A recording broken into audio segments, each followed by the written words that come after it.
السلام علیکم ورحمۃ اللہ وبرکاتہ۔ پیارے بچوں، کیسے ہیں آپ سب؟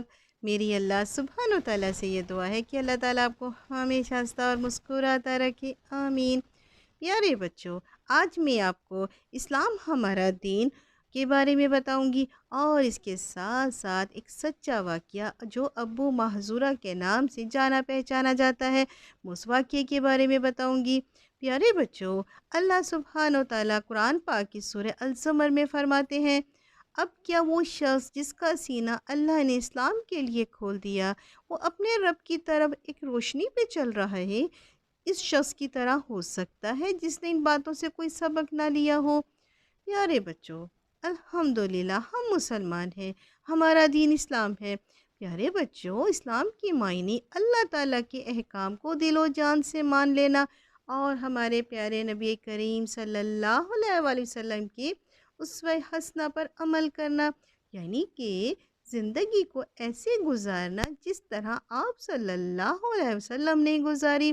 اور پیارے بچوں، مسلمان کی معنی ہے مطیع فرما بردار، جو ہر وقت اللہ کے احکام کو مانتے ہوئے نبی کریم صلی اللہ علیہ وسلم کے نقش قدم پر چلتا رہے۔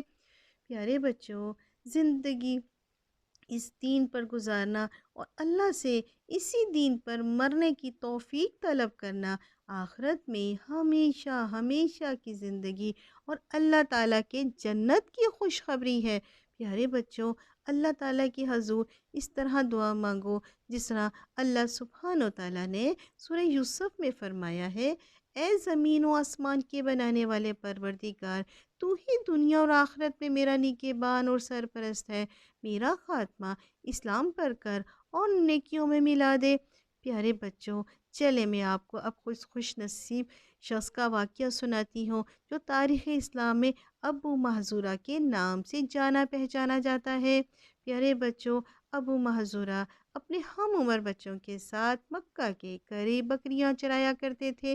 مکہ کے قریب یہ ایک وادی تھی۔ پیارے بچوں، صحابہ اکرام رضی اللہ تعالیٰ عنہ کے ہاتھ مکہ فتح ہو چکا تھا، اور ہمارے نبی کریم صلی اللہ علیہ وسلم کسی جنگ میں شرکت کے لیے وہاں سے گزر رہے تھے کہ ظہر کی نماز کا وقت ہوا چاہتا تھا۔ آپ صلی اللہ علیہ وسلم نے اسی وادی میں پڑاؤ ڈالا، اور سیدنا بلال رضی اللہ تعالیٰ عنہ کو اذان دینے کا حکم ہوا۔ پیارے بچوں، اب بلال رضی اللہ تعالیٰ عنہ کی آواز بہت بلند اور بہت اچھی تھی۔ یہ آواز جب ابو محذورہ کے کان میں پڑی تو ابو محذورہ نے دل لگی کے طور پر اسی آواز کی نقل اتارنا شروع کر دی۔ جو اذان کے کلمات سیدنا بلال رضی اللہ تعالیٰ عنہ ادا کرتے، ابو محذورہ بھی اسے ایسے ہی ادا کرتے۔ اس کی آواز میں بہت کشش تھی۔ پیارے بچوں، ہمارے نبی کریم صلی اللہ علیہ وسلم نے بھی اسے سنا، تو آپ صلی اللہ علیہ وسلم نے سیدنا علی رضی اللہ تعالیٰ عنہ اور سیدنا زبیر رضی اللہ تعالیٰ عنہ کو حکم دیا، اس اذان دینے والے کو میرے پاس لے کر آؤ۔ پیارے بچوں، اب یہ دونوں گئے اور بکریاں چرانے والے بچوں کو لے کر آپ صلی اللہ علیہ وسلم کی خدمت میں پیش کیا۔ پیارے بچوں، آپ صلی اللہ علیہ وسلم نے پوچھا، تم میں سے ابھی کس نے اذان دی؟ تو اب پیارے بچوں، اب تھوڑی دیر کے لیے تو بچے شرمندہ ہو گئے، لیکن آپ صلی اللہ علیہ وآلہ وسلم نے محبت بھرے لہجے میں فرمایا، مجھے یہ پسند ہے، میں اس کی آواز کو دوبارہ سننا چاہتا ہوں۔ پیارے بچوں، وہ ابو محذورہ نکلے جن کی آواز بہت دلکش تھی۔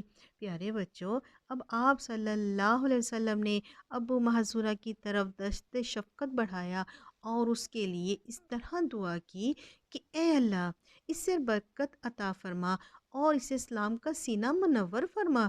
پیارے بچوں، رسول اللہ صلی اللہ علیہ وسلم کی دعا اللہ تعالیٰ کی حضور قبول ہوئی، اور ادھر ابو محذورہ کا دل بھی نبی کریم صلی اللہ علیہ وسلم کی محبت سے لبریز دل گھر کر گیا، اور اس نے پکار کر کہا، میں گواہی دیتا ہوں اللہ کے سوا کوئی معبود برحق نہیں، اور آپ صلی اللہ علیہ وسلم اللہ کے رسول ہیں۔ پیارے بچوں، آپ صلی اللہ علیہ وسلم نے فرمایا، ابو محذورہ جاؤ تم، مکہ والوں کے مؤذن مقرر کیے جاتے ہو، اب تم وہاں اذان دیا کرو۔